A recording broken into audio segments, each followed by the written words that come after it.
بسم اللہ الرحمن الرحیم۔ آج کا ہمارا موضوع 21واں پارہ ہے۔ اس میں 6 چیپٹرز ہیں۔ پہلے چیپٹر کا نام ہے دین کے پیشواؤں کے نام اللہ کا پیغام۔ دوسرے چیپٹر کا نام ہے اللہ کی پیشن گوئیاں اور نشانیاں۔ تیسرے چیپٹر کا نام ہے ہدایت اور گمراہی کے اسباب۔ چوتھے چیپٹر کا نام ہے حضرت لقمان اور بنی نوع انسان۔ پانچویں چیپٹر کا نام ہے امام کا معیار زندگی اور گناہگار کا انجام۔ چھٹے چیپٹر کا نام ہے ہمارے نبی کی زندگی ہمارے لیے نمونہ ہے۔ پہلا چیپٹر 21ویں پارے کے پہلے 3 رکوعوں پر مشتمل ہے۔ آغاز کیا ہی دلچسپ ہے اور کیا ہی کمال ہے۔ فرمایا دین کی تبلیغ کرنے والوں سنو، تمہارے لیے 2 چیزیں ضروری ہیں۔ سب سے پہلے قرآن اور دوسرے نمبر پہ نماز۔ تمہارے علم کے لیے قرآن ضروری ہے اور تمہارے عمل کے لیے نماز ضروری ہے۔ پھر فرمایا جب تم لوگوں کو دین کی دعوت دو، اگر کوئی ناحق بندہ ناحق لوگ تم سے لڑائی جھگڑے پہ آئیں تو تم اچھے طریقے سے گفتگو کرنا، تم صبر کا دامن تھام کے گفتگو کرنا۔ اور پھر فرمایا پریشان ہونے کی ضرورت نہیں۔ اگر کسی جگہ تمہیں دین کے معاملے میں پریشانی آئے، تکلیفیں آئیں، دین کا کام تمہیں نہ کرنے دیا جائے، دین کی بات تمہیں نہ کرنے دی جائے، اور یہ بات عام مسلمانوں کے لیے بھی ہے، پھر فرمایا وہاں سے ہجرت کر کے ایسی جگہ چلے جاؤ جہاں پہ دین کا نام لینے میں آسانی ہو، جہاں پہ لوگ تمہاری بات مانیں، جہاں پہ تمہیں دین کے ارکان کو ادا کرنے میں کوئی دشواری پیش نہ آئے، اور ہجرت کرتے وقت پریشان نہ ہونا، ادھر تمہاری روزی کا کیا بنے گا۔ فرمایا سنو، جانوروں سے سبق سیکھ لو۔ وہ بھی جب ایک جگہ سے ہجرت کر کے دوسری جگہ جاتے ہیں، جانور اپنا سامان اپنے ساتھ نہیں لے کے جاتے۔ جو اللہ ادھر روزی دیتا ہے وہی ادھر دے گا۔ اور پھر تسلی دی دین کا کام کرنے والوں کو۔ فرمایا ہماری راہ پہ نکلے ہو، ہمارے لیے تکلیفیں برداشت کر لینا، راستے میں مشکلات آئیں گھبرانا مت، میرا وعدہ ہے والذین جاہدوا فینا لنہدینہم سبلنا۔ تم ہماری راہ میں نکلے ہو، ہم تمہیں اپنا راہ دکھا کر اپنی بارگاہ تک ضرور پہنچائیں گے۔ دوسرا چیپٹر چوتھے رکوع سے لے کر 9ویں رکوع تک موجود ہے۔ اس کا نام اللہ کی پیشن گوئیاں اور نشانیاں۔ اس میں اللہ نے 2 پیشن گوئیاں کی تھی۔ ایک پیشن گوئی یہ کی تھی، حضور پاک صلی اللہ علیہ وآلہ وسلم کے دور میں 2 سپر پاوریں تھیں، ایک روم اور ایک ایران۔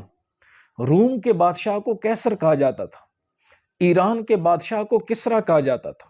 رومی عیسائی تھے، ایرانی مشرک تھے، اور ادھر مکہ کے جو مشرک تھے وہ صحابہ کو تنگ کرتے تھے۔ دیکھا ایرانی ہر جگہ رومیوں پہ غالب آ رہے ہیں، ہماری طاقت دیکھیں۔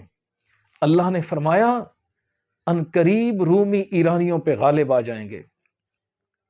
اس میں بڑے راز ہیں، اور بالخصوص اس وقت علماء اور اکابرین امت کے لیے اس چیپٹر میں بڑے پیغام پوشیدہ ہیں۔ اور دوسرے نمبر پہ حضور پاک صلی اللہ علیہ وآلہ وسلم کی کفار و مشرکین پہ فتح کی پیشن گوئی کی، جو غزوہ بدر کی صورت میں پوری ہوئی۔ اس میں نشانیوں کے طور پہ اللہ نے اپنی نشانیاں بتائیں۔ دیکھ انسان، مٹی سے تجھے پیدا کیا، کتنی بڑی اس کی نشانی ہے۔ ایک جان سے تمہیں پیدا کیا، تمہیں میاں بیوی بنا کر تمہارے درمیان محبت ڈال دی۔ دیکھ آسمانوں اور زمین کی بناوٹ، دیکھ انسان تم ایک ہو، لیکن سارے لوگوں کے رنگ جدا ہیں، سارے لوگوں کے لہجے اور ان کے چہرے کے خد و خال جدا ہیں۔ دیکھ بنانے والا کاریگر کتنا بے مثل و بے مثال ہے۔ اور اسی طرح بہت ساری چیزیں اللہ نے اپنی نشانیوں کے طور پہ ہمیں گنوائیں، اور ان میں سے ایک مین جو بات تھی، فرمایا انسان خشکی اور تری کے اندر جب بھی فساد آئے اس وقت اپنے نام اعمال پہ غور کر لینا، یہ تمہارے ہاتھوں کی کمائی ہوتی ہے۔ معلوم ہوا جب وبائیں آئیں، جب تکلیفیں آئیں، عالمی اور ملکی لیولوں پر جب بڑی بڑی پریشانی آئیں، اس وقت ہمیں اپنے گریبان میں جھانکنا چاہیے۔ اگر ہمارے اعمال ٹھیک جا رہے ہیں تو پھر اس کا مطلب یہ ہے کہ اللہ کی آزمائش ہے۔ اگر اعمال ٹھیک نہیں جا رہے پھر اس کا مطلب یہ ہمارے کرتوتوں کا صلہ ہے۔ تیسرا چیپٹر 10ویں رکوع پر مشتمل ہے، ہدایت اور گمراہی کے اسباب۔ اس میں فرمایا ہدایت کا سبب قرآن ہے، آؤ قرآن کو اپنے سینے سے لگاؤ، تمہیں ہدایت پہ لے جائے گا۔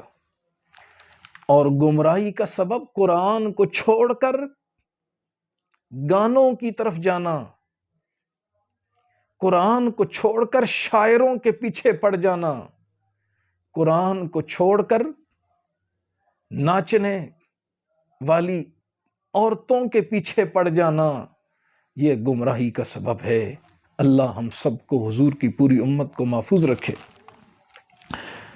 چوتھا چیپٹر 11ویں رکوع سے لے کر 13ویں رکوع تک موجود ہے، حضرت لقمان اور بنی نوع انسان۔ اس میں فرمایا کہ ہم نے حضرت لقمان کو نعمتیں دیں، انہوں نے شکر ادا کیا۔ اے انسانوں، حضرت لقمان کی پیروی کرو۔ حضرت لقمان کو ہم نے نعمتیں دیں، انہوں نے ان چیزوں کو اپنے تک محدود نہیں کیا، آگے منتقل کرنے کی کوشش کی۔ اللہ نے اگر تمہیں کوئی نعمت دی ہے اس کو آگے منتقل کرو، لوگوں کو فیضیاب کرو۔ حضرت لقمان نے اپنے بیٹے کو وصیتیں کی، اللہ کے سوا کسی کو شریک مت ٹھہرانا، اپنے والدین کی عزت کرنا، نماز قائم کرنا، نیکی کا حکم دینا، برائی سے روکنا، صبر کا دامن تھام کے رکھنا، لوگوں سے ملتے وقت اپنے چہرے پہ مسکراہٹ رکھنا، زمین میں تکبر سے مت چلنا، میانہ روی رکھنا، زندگی میں اپنی آواز کو بہت اونچا مت کرنا، کامیاب ہو جائے گا۔ 5واں چیپٹر 14ویں، 15ویں اور 16ویں رکوع پر مشتمل ہے، امام کا معیار زندگی اور گناہگار کا انجام۔ فرمایا امام کا معیار زندگی یہ ہونا چاہیے، 2 چیزیں اس کے لیے ضروری ہیں، پہلی صبر اور دوسرا یقین۔ اور نصاب کے طور پہ امام کے لیے ضروری ہے قرآن کو مطالعے میں رکھے، اور جو گناہگار ہے قرآن سے منہ موڑ لے، اچھے بندوں سے منہ موڑ لے، فرمایا سنو پھر گناہگارو، تمہارا ٹھکانہ جہنم ہے،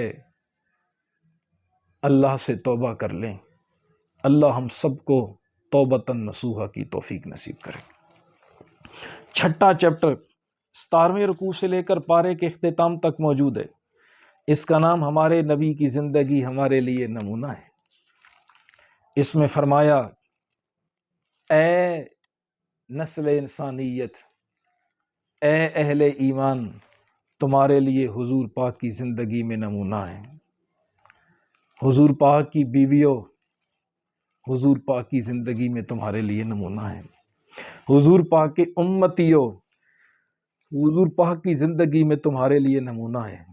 دیکھو تو صحیح لجپال نبی کو تم سے پیار کتنا ہے، تم اپنے آپ سے اتنی محبت نہیں کرتے جتنا حضور تم سے محبت کرتے۔ اور فرمایا حضور پاک کے طریقے کو چھوڑ کر جس کے طریقے پہ چلو گے اس کا انجام ٹھیک نہیں ہوگا۔ کیوں؟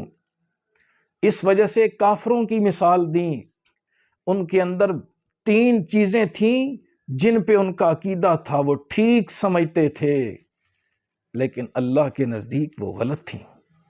ان میں سے ایک چیز یہ تھی، وہ منہ بولے بیٹے کو حقیقی بیٹا سمجھتے تھے، حقیقی بیٹے کا درجہ دیتے تھے۔